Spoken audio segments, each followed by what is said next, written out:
Yo, what's good, man? What's good? How's everybody doing out there? Happy Friday, man. Happy Friday. How y'all doing, man? How y'all doing? Welcome in. Man, I gotta get some shit off my chest, man. This is gonna be therapy today. I gotta get some shit off my chest, y'all. So bear with me, man. Come on, get settled in, baby. Let's go. Yup.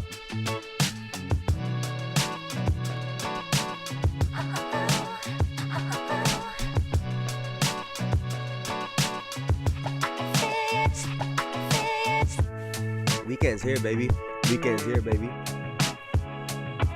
Yup. Oh, man, do I got some shit to get off of my chest today. Holy, I'm gonna need this, y'all. I need this more than y'all know. No funny shit. Oh, man. Yup, get settled in, baby. We gonna start in just 1 second, man. Yup.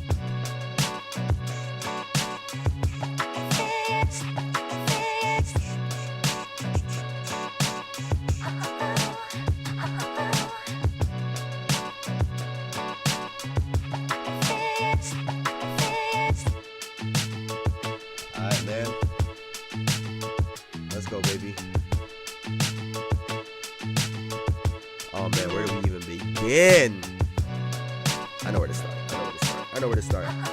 Yes, sir. Alright, man, let's get this shit started, baby. Let's go. Welcome to another episode of the Jayson Estrera Show, where we talk about basketball as accurate as possible.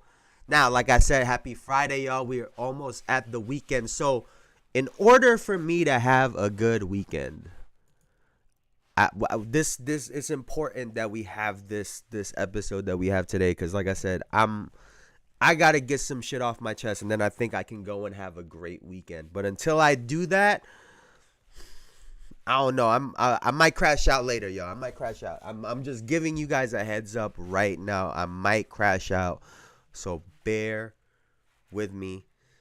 But man, welcome back. How y'all been, man? How's everybody doing out there, man? Low key, and you call me real dramatic or not? Fucking dramatic for this, but we dropped our dog off earlier to go get at the groomers to go get his haircut, and I fucking hate it. I fucking hate that I can't see him when I go. I hate it. But hopefully, I have a guess as to what time he'll come out. You know, I can't wait to go see my little floofer. But yeah, man. I hope y'all Friday is going good, man. Now, like I said, I know exactly where to start. We're gonna hit like 3 topics today, a good 3 topics. We're gonna spend a little bit of time on these 3 topics, right? And it starts with, we're talking about me, missing my dog. Literally my dog, not my dog. But, talk about a bad week. Talk about a really bad week for the Cleveland Cavaliers. They are, I want to get this right.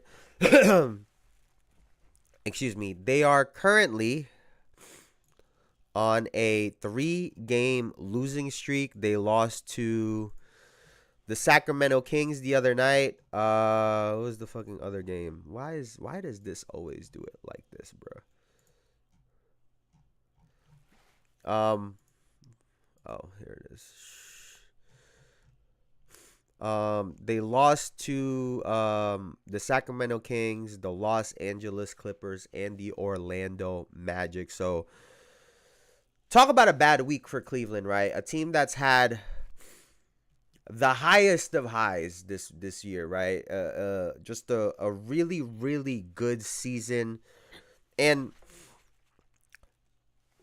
I was one of the people early that said they would fade, that they were going to fade towards the end of the year. And unless they literally drop their last 10 plus games from here on out, I wouldn't consider a 3-game losing streak towards the end of the year fading. because we got to call it what it is first and foremost, right?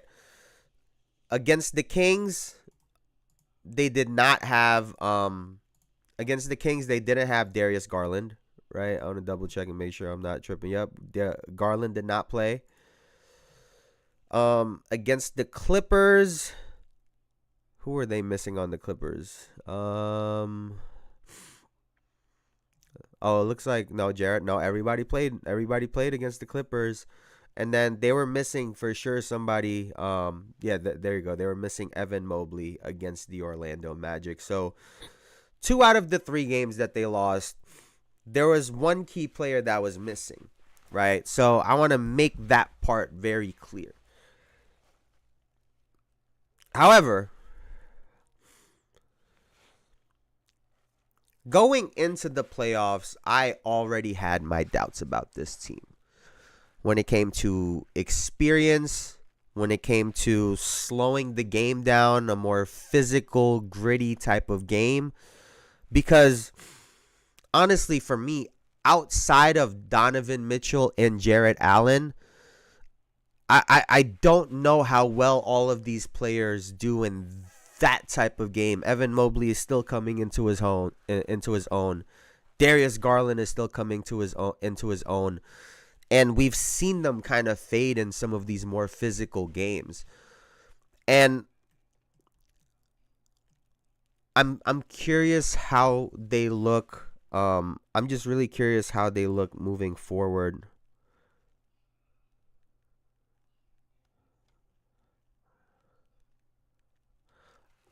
And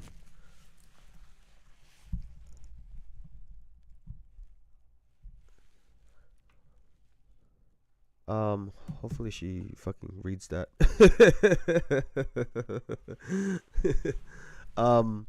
Babe, if you see this, look at your phone. Whatchamacallit.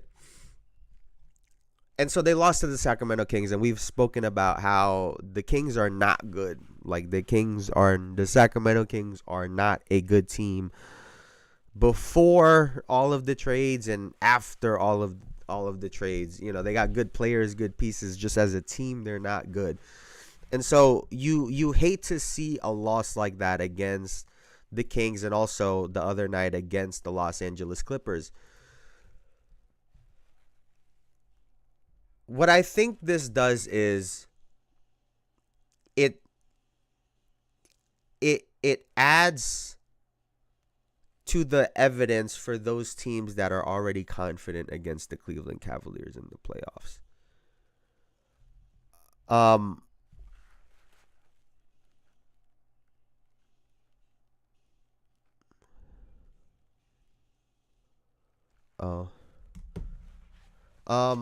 Sorry. What was I saying? So, if you're going into the playoffs and you feel confident against the Cleveland Cavaliers, this little skid just adds to it. Because obviously they're beatable, and we saw in the playoffs last year that they were beatable. And this team is very much the same. I've told you guys how I feel about smaller guards being your go-to players to kind of lead your team. Granted, the New York Knicks have a small guard leading their team. And so I think this kind of validates some of those guys that have question marks about Cleveland. Like I said, this could just be nothing more than just another little mini losing streak. They could just snap out of it and be good for the playoffs. But now we are going to be looking at every game through a lens. And they might be trying to rest guys, trying to be as healthy as possible going to the playoffs. Maybe they know and understand that they can afford to lose some of these games. But at the same time, you can't let this losing streak go to 6-7, right? You guys have to stop the bleeding really soon, sooner rather than later, right? because a 3-game goes to 4, 5, and once you're in the 6, 7 territory, going into the playoffs, that gets a little sketchy. And I want to actually take a look at, because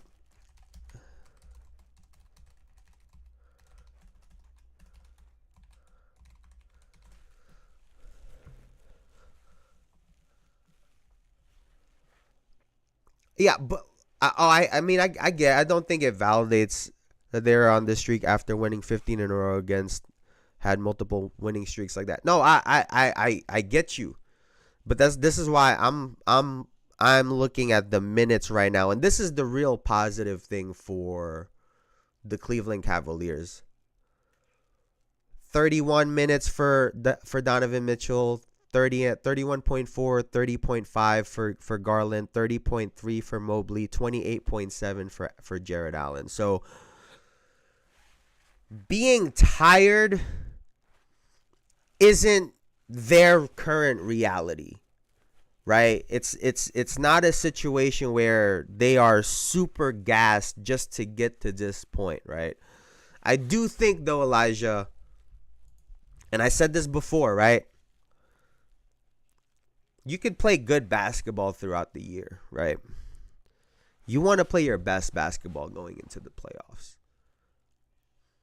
And I get what you're saying, Elijah, right? It's tough to win that much.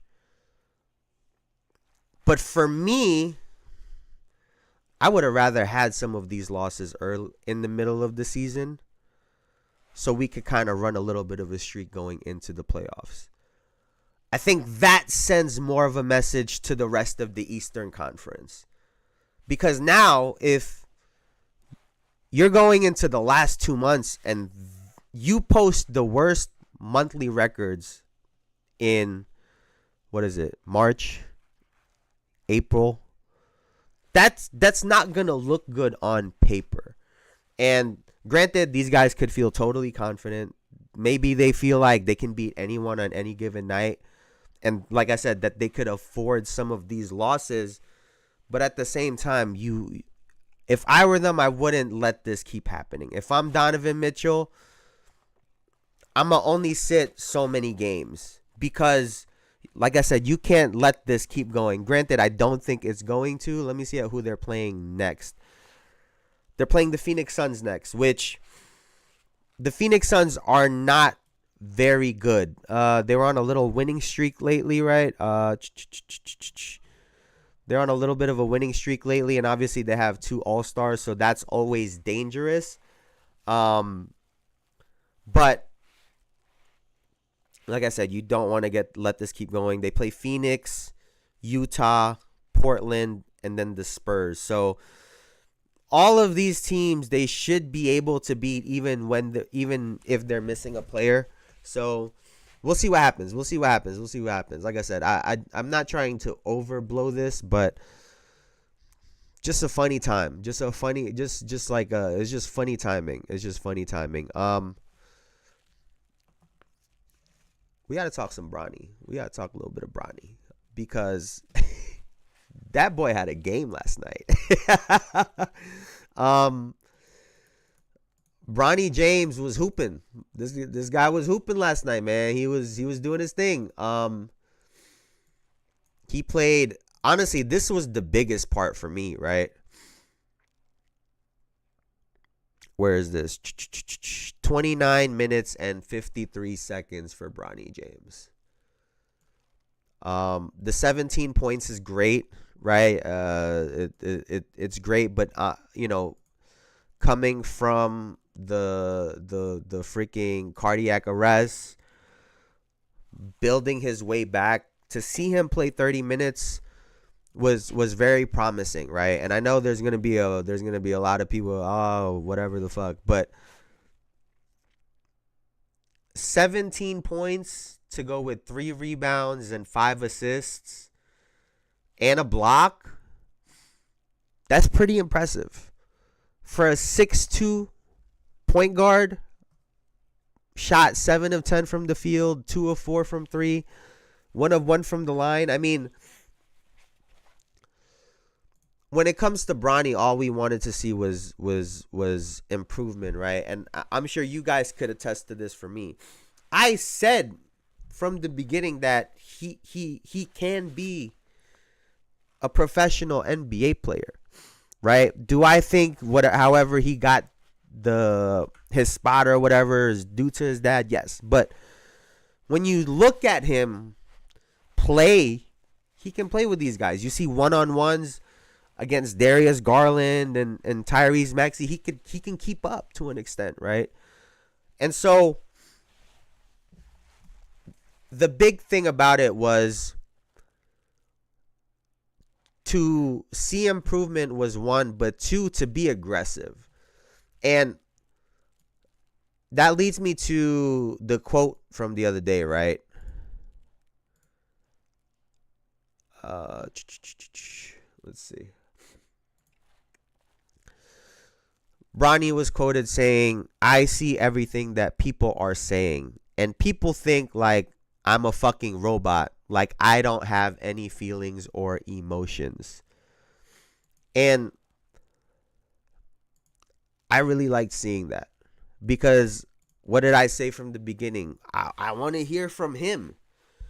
Everything has come from Bron. Everything has come from LeBron, and what is this? What he really wants to do? Is this what his dream was, and so on and so forth? I just wanted to hear it from him, and he's obviously taking steps in the right direction, right? He is improving because of his surroundings. Do I think he should have stayed in college? This part was tough on me, because I do think if you want to get better, you want to play against better competition, and there is no better competition than the NBA, right? He's practicing against NBA players day in and day out, and he gets to practice it in G League, and he's had some very good games in the G League, but just that was a positive, right? And this is honestly. This to me is what's really promising. The jump shot is one thing. Area, but that was a nice mid-range jumper. It really was nice. To be able to come off and explode like that and get to the basket with the offhand, that's promising. And with the disrespect, you got to have, with the disrespect that he's heard, you got to also cheer him when he's doing good. And that was it. That was a good game. Granted, they got smacked. They got smacked around 118-89. Not his fault. Not his fault, right? Not really his fault. But he's showing his athleticism. He's showing his aggression. I think his IQ is already solid. Has a solid shot. It's just, like I said, just being aggressive, and it's taking its time, but hopefully he's coming around the corner. Now, was it the other night, I think? Let me see. Was it on Wednesday also? Was it Wednesday or Tuesday when Book had 41? It was one of these nights, bro. It was one of these nights. Devin Booker had 41 points, and it got me thinking, man. It got me thinking. Is it Monday? Fuck, where is it? Let me see. Let me pull this over here. And okay, 129. I mean, it was against the Raptors. Maybe I'm faded for this, but no, he had 27 that game. That couldn't have been the game. Where was this other game at? Well, anyway, so the other night, Devin Booker had 41 points, right? And I've been hard on him before, right? Just recently, I was talking about, we got to start looking at you, Devin Booker, to be the guy, right? We can't keep counting on Kevin Durant, the 36, 37-year-old, however old he is, to be the person. What does what mean? What does what mean? I'm trying to find this game, bro. Oh, I think it was against Chicago.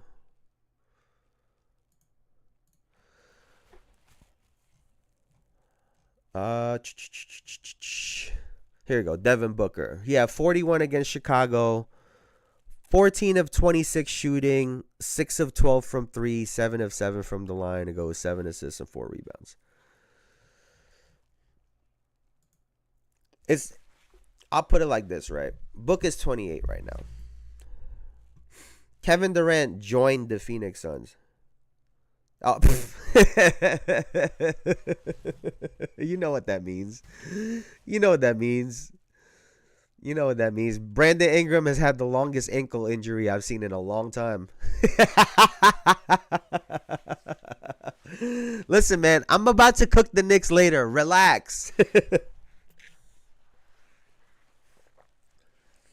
Let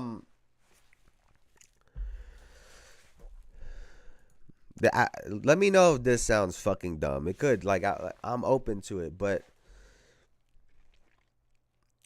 that 70-point game that Devin Booker had in his second year of his career,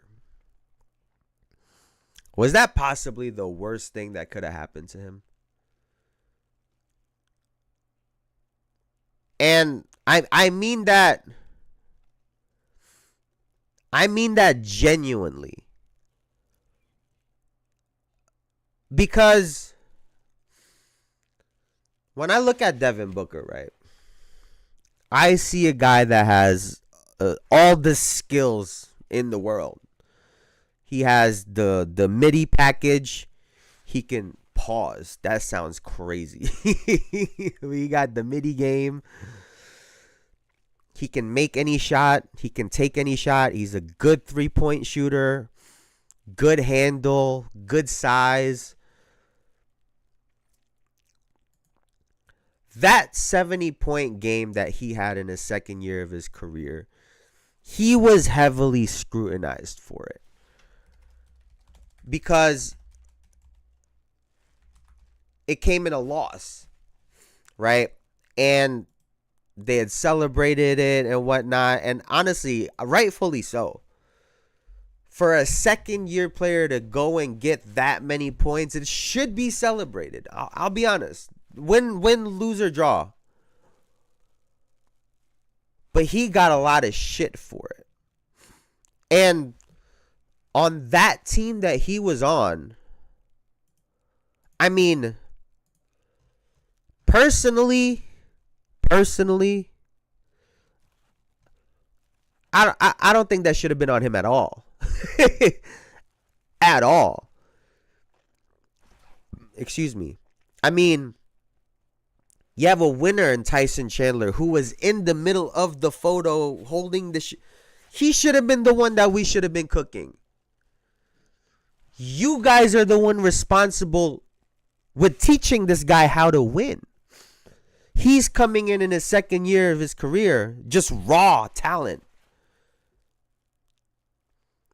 And I wonder if Devin Booker, along with other players in the league, and I've brought this up before, as much as they want to say that they block out the noise, have they been victim to hearing the media or the outside noise and, oh, you're selfish, you're this, you're that, and now they have to become some other type of player? Because what's really stopping Devin Booker from scoring 30 a game? And I know I make that sound like it's easy, and granted, it's really hard. But I think he would be capable of it. And what's stopping him from going out there and scoring 30 a game with Kevin Durant? Chris, I don't give a fuck who's on that team. And I wonder if it's the media, if, LeBron James's success, Russell Westbrook's success, and then, it turned into even James Harden to an extent, now Luka and Jokic. You have to be a point guard out there now. If you're a scorer, you now also have to be a point guard. Honestly, aside from the stats that Shai Gilgeous-Alexander puts up, I give him a lot of credit because I've seen a lot of people giving him shit lately. Oh, he chucking up shots. He doing this. He's hunting shots down. Da da da da da. I mean, yeah, you can hear that criticism. I've heard them say the same thing about Kobe. I've heard them say the same thing about Jordan. And so it's a part of that mold. If you're a pass first player, you get critiqued for passing too much sometimes and not scoring enough. It comes with the territory. I wonder if Devin Booker has fallen victim to some of that. James Harden, people complain about him scoring and overcorrected with passing. No, 100%. Like, whatever happened to, okay, this guy is the scorer of our team. Let's bring in someone else who can help him facilitate. And then now you complain about him having the ball too much. Well, motherfucker, that's their game plan. Everyone can't be LeBron, Luka, Jokic. Everyone can't. People could be a Shai. People could be like a Ja Morant. Like, there are so many different play styles that players can have, and I feel like nowadays everyone gets put into a mold. Like Devin Booker, you got to be a little bit more of a point guard. Why? Why? He gets buckets. 70 in his second season. It's impressive to me that he don't have more 40-point games in his career. Because the game looks so easy when he scores.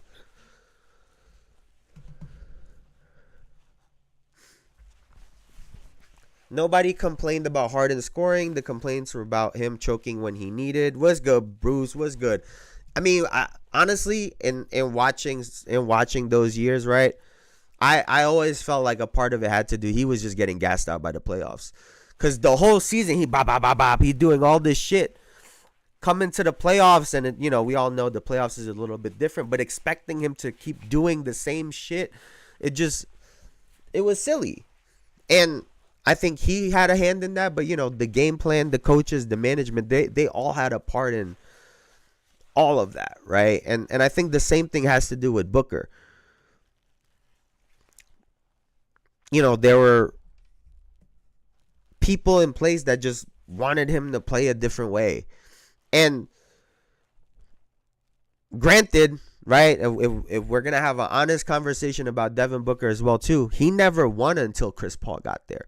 He never had an above 500 season until Chris Paul got there. So when it came to being a winner, he never achieved that until he got one on his team. And so it's just a real curious thing, because when you see Devin Booker go off, more often than not, they win. And we saw it at the end of last year. I forget who I saw, they're like, yo, if he could just get his 40s, 50s all the time, it would be a wrap. And I honestly, I agree. Honestly, I agree. Booker has to do more passing because his team sucks with him and KD getting buckets. No, what I'm saying is, yeah, you scale back a little bit when you get a Kevin Durant, but at the same time, why wasn't he scoring 30 a game by his fourth season? By his fifth, sixth season? Like, he should have been getting to his shit, talking about, hey, I need help. I need help. Let me see how much he averaged year in and year out. And this isn't to say he's not scoring a lot, because he still is. 22.1 in his second year, 24.9, 26.6, 26.6, 25.6, 26.8, 27.8, 27.1, 25.9. Honestly, I feel like he like he just needed to be a little bit more selfish. I'm gonna keep it honest. Like I think especially early on in his career with them sorry ass teams that he had, I think he should have been more selfish. And everyone had to adjust to him rather than him having to mold his game a little bit differently. And maybe this is an off way of thinking, but I don't know. I wish I would see him get more buckets. He was like JT, where he gradually improved each year and had that run in the bubble, which put Suns in the map. I just think we expect everyone to be all-star, but they cannot. That's why Steph and Bronze are special. No, you are 100% right there on the money, Elijah. Everyone can't. Everyone can't be Shea. Everyone can't be these players, right? And that's why I said I got to give Shea Gilgeous-Alexander a lot of credit, because to an extent you have to block a lot of people out. To do the things that they're doing, you have to block a lot of people out and really just not give a fuck.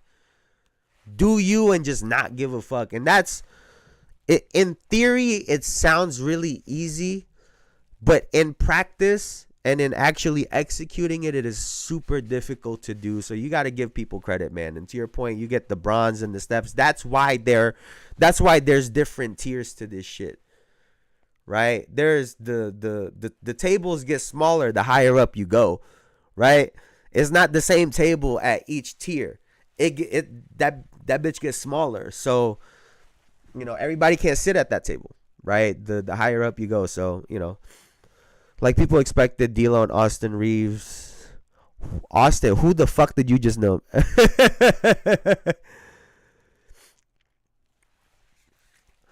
Like when you, and I think and I talked about this before, Elijah. Like when we talk about like mid-range guys, like the bag, no one ever mentions Book. And when you watch him play, it's like, dang motherfucker, you look like you should be there. But a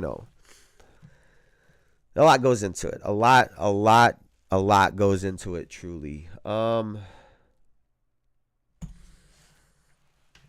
Man, I gotta do it, y'all. I gotta talk about the New York Knicks. Fucking like them. Oh my god, I gotta. Y'all gonna have to hold me back, cause I'm about to crash out. like no funny shit, man. Like these motherfuckers got me ready to crash out, man. Like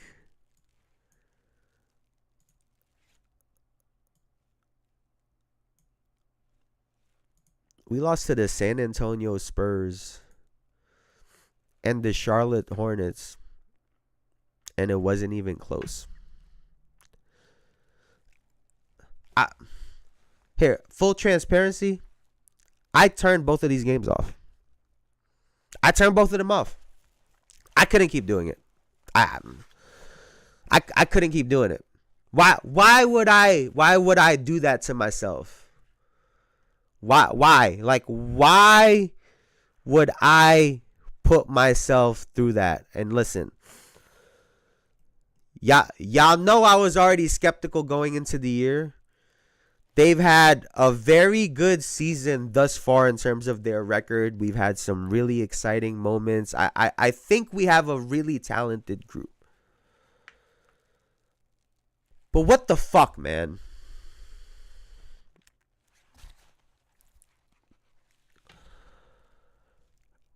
To me, this game in itself is not. Here, let me fucking find it. Dog. To me, it's not just these two games, right? I know we talked about it already. But we're going to go back to the Warriors-Knicks game. Because if y'all remember, Draymond had said that Cat is ducking Jimmy. Come to find out, there was something that happened. A family member of Cat had passed away.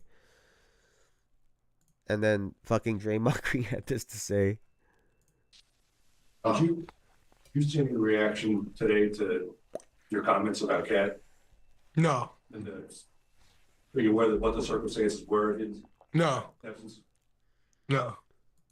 What's the circumstance? Apparently, he said he was at a funeral for a family friend. Oh, man, that's unfortunate. I'm sorry to hear that. That sucks. But my comments that I made was what I heard was this. And that's what I heard. So I do, send my well wishes to him and his family. None of us, it's inevitable. We all experience death in one way or another, and we'll all experience it in the same way one day. So it's unfortunate. You never wish that on anybody, but the Draymond Green show with Baron Davis must go on. And so listen, I shouldn't even laugh, but like that ending part was unnecessary, dog. Like I was with you. I was with you until, but it also creates these moments, right? Butler surveying. He's so patient with It creates the ball. moments like this. Got a foul. That's going to be Karl Anthony Towns' And third foul. I do think it's important for us to have these moments. I think he's saying still. go sit on the bench, Mike, because he picked up his third foul. He had some things to say on the way up, and now he's basically pointing at the bench like, go sit down. And then Towns came over to confront him. Towns off to a great start, but now we'll go to the bench with 3 fouls. Luckily, Mike, there's no residual energy between the two of them. It's just a normal basketball. Dre can't even stay on the floor, can't take responsibility, just say I was wrong for making that statement. Dre can actually be a terrible person. And as someone who, like Elijah, you don't know Karl Anthony Towns. He don't know you from fucking Joe Schmo at Starbucks. He don't know me from nobody.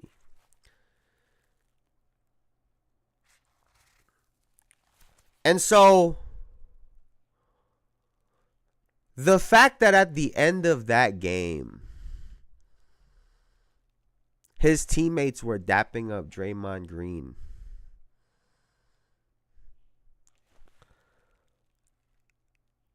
It looked the way. Because at the very least,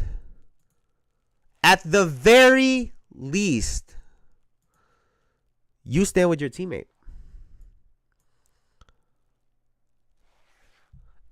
And based on those comments, at least in terms of the public perception, you shouldn't have dapped up Draymond in support of your teammate. And I know all of these people are friends or whatnot. Y'all can have dinner. Whatever. You can't dap him up. We don't know these people. Kazakin, even his teammates know he's soft as Charmin. And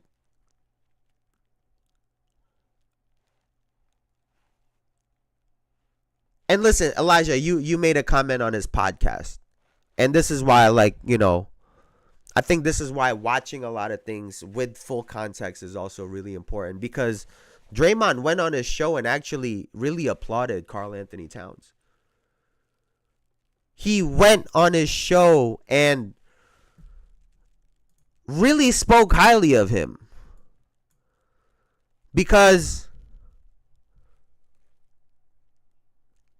he told them what the exchange was, and he really appreciated the fact that Karl Anthony Towns went at him like that.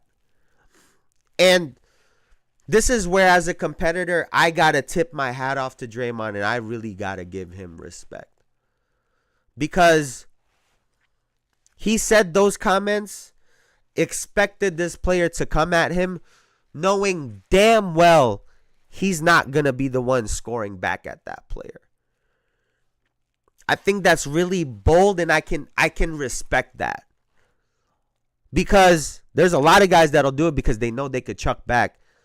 For Draymond to do that knowing he's not going to go out there and shoot 20 times, I think really says a lot about him, the basketball player.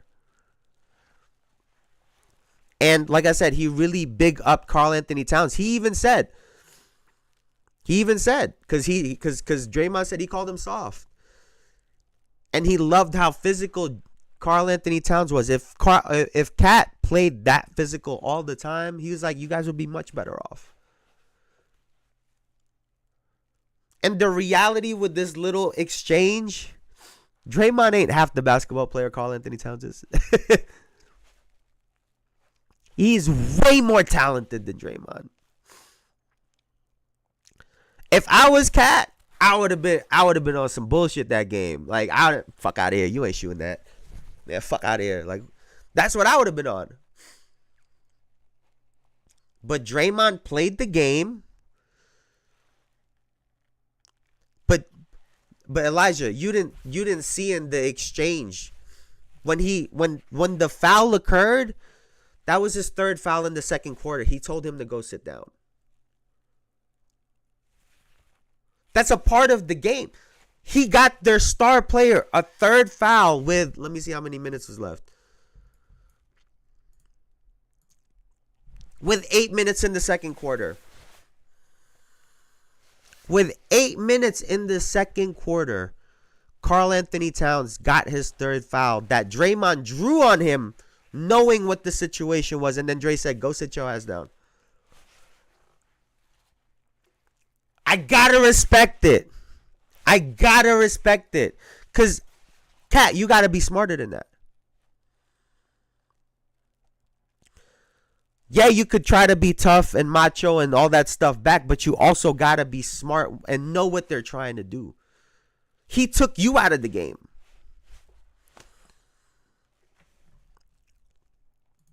And Cat, to his credit, he was doing his thing offensively. Right? He was doing his thing offensively. Dre is just smart. Draymond is just a really smart player, knowing the situation, understanding who he's dealing with. And outplayed him, outsmarted him. Without scoring a bucket. And let me show you guys this next part, and then I will give you guys my full synopsis on the New York Knicks. The Knicks dropped a tight game to Golden State tonight, but in it, Josh Hart and Tom Thibodeau had a heated altercation and little spat in the timeout. You could see Hart, he is very animated with Tibbs, and Tibbs is... We're not going to keep playing that over and over again, but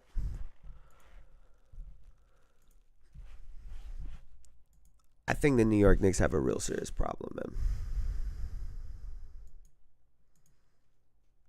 I think the Knicks have a real serious problem. This is a very different team than what we were last year. Last year, we had an identity. It wasn't pretty, but we knew exactly who the fuck we were when we looked in the mirror. We were going to play defense. We were going to play gritty. And we going to give it to the 6'2" point guard. At the end of the game, he going to bring it home. And until everybody went down, it was working pretty well for us. Your Knicks are doing fuck you.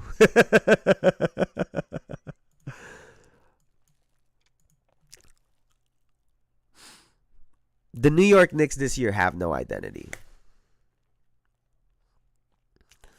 And when you try to think of moves, they were very clear. Oh, this team is gonna be together for multiple years. That's James Dolan said that himself. He's like, oh, we gonna get multiple cracks at this with this same unit,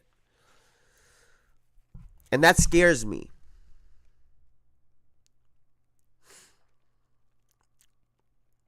Our toughest guy is our smallest player. By all accounts, our softest guy is our biggest player, right? Cat, soft, tough, Brunson.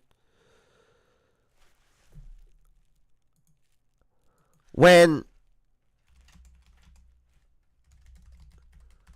our 3-point shooter, right, which is supposed to be, it was supposed to be Mikal Bridges, right? Mikal Bridges is supposed to be the shooter.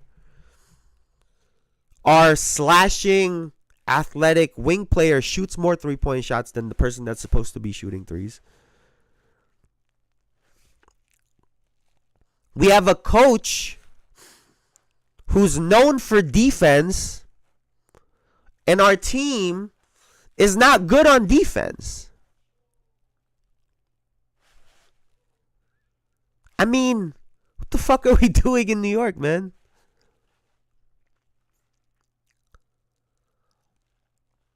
The team is out of whack. Coach team, Josh Hart is voicing his opinions on Tom Thibodeau, the coach. By the way, that exchange happened because the Warriors ran a 1-1 against the Knicks 3 possessions in a row. And 3 possessions in a row, they ran a high ball screen for some weird fucking reason.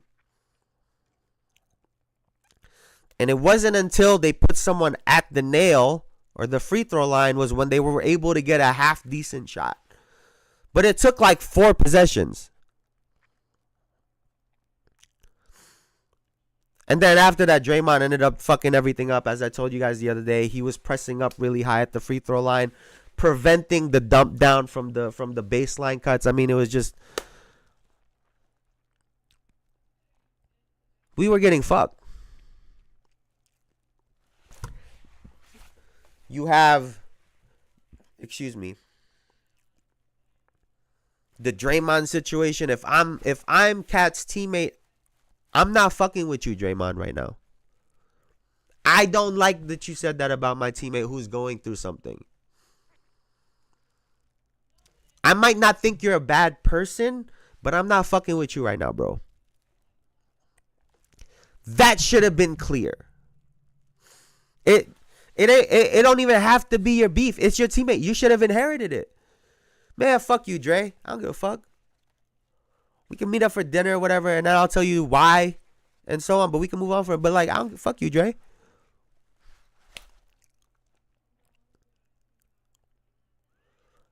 Like I said, our team is all over the fucking place. Our smallest star is our toughest guy. Our biggest guy is our softest. I mean,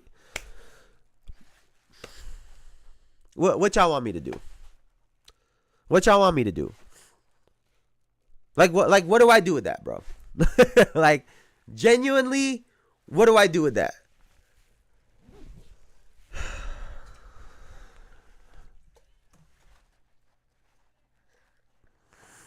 It pisses me off, bro.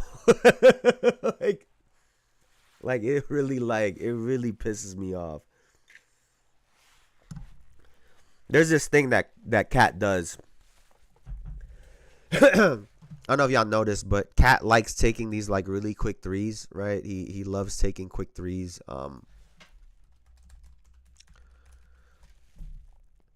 And he'll do it early in shot clocks, right? And people know he's going to take it.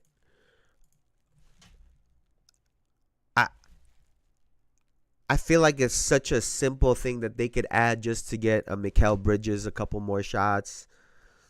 Let me see if I can find a little fucking scenario. Bro, like, we got Deuce McBride shooting a bunch of threes. He's a scorer. He's not a 3-point shooter. Bro, this team really, they keep talking about, oh my God, if Josh Hart can knock down corner threes, like, we're good. Dog, he shoots 34%. He shoots 34%, bro. Like,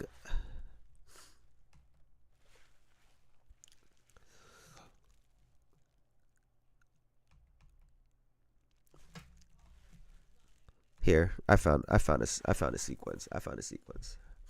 This isn't like super precise, right? But they're on a fast break. Cat's trailing, and he's gonna shoot this. From Deuce McBride. Why don't they do what the Warriors do and set up a pick right over here? Just screen for Hart. Like you already there. Just pick for him. Now this guy might have to help over. Mikal Bridges gets an open 3. He does this shit all the time. So use it.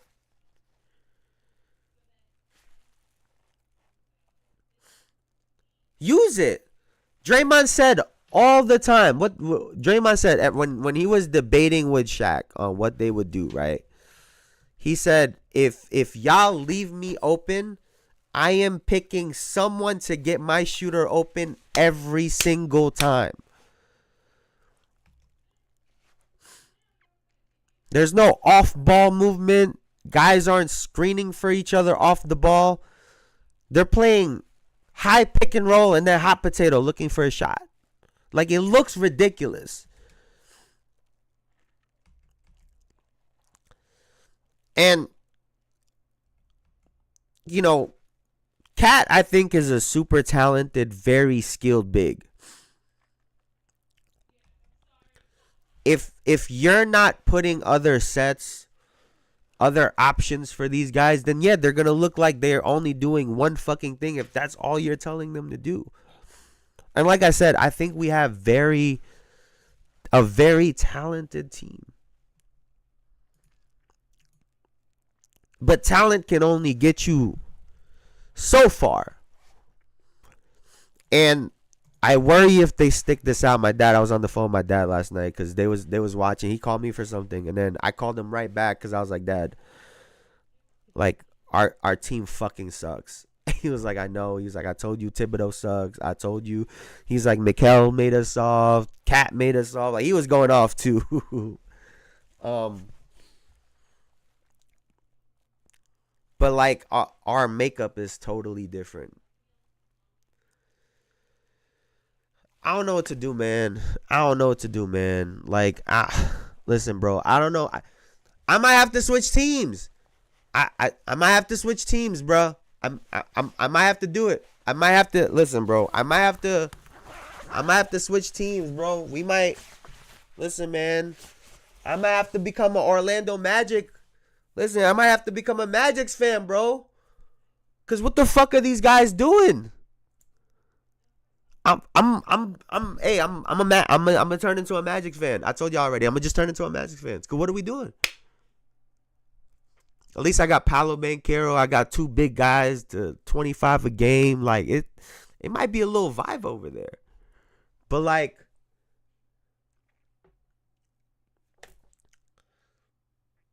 I don't know. I think Bruce might be right. My guys might be doomed. My guys might be doomed. We might not even be able to beat Cleveland. I don't know. I don't know, man. I don't know what to do, but I had to get that off of my chest, man. I had to get that off my chest. Thank you guys. Thank you guys for providing me with a little bit of therapy because I had to get that off my chest. I told y'all from the beginning, I don't think I would have had a good weekend if I didn't get that off. So I appreciate y'all for listening to my bullshit, but my team got me tight, just like everybody. Everybody's team gets them tight. But that's going to do it for me for now, man. I'm not excited to keep watching these fucking guys, man.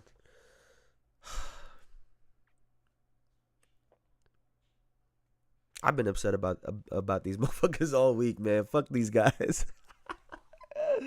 But that's going to do it for me for now, man. I appreciate you guys for hanging out with me as always. I appreciate you guys commenting. I appreciate you guys everything, man. Y'all are the best. Before I get out of here, please like, comment, and subscribe. All that good stuff. It really helps the channel out.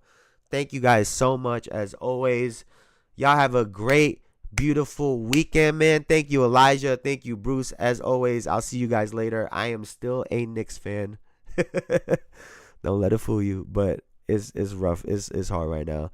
Thank you guys, man. Y'all could have been anywhere on the internet, but y'all were here with me, and I appreciate you for that. Thank you.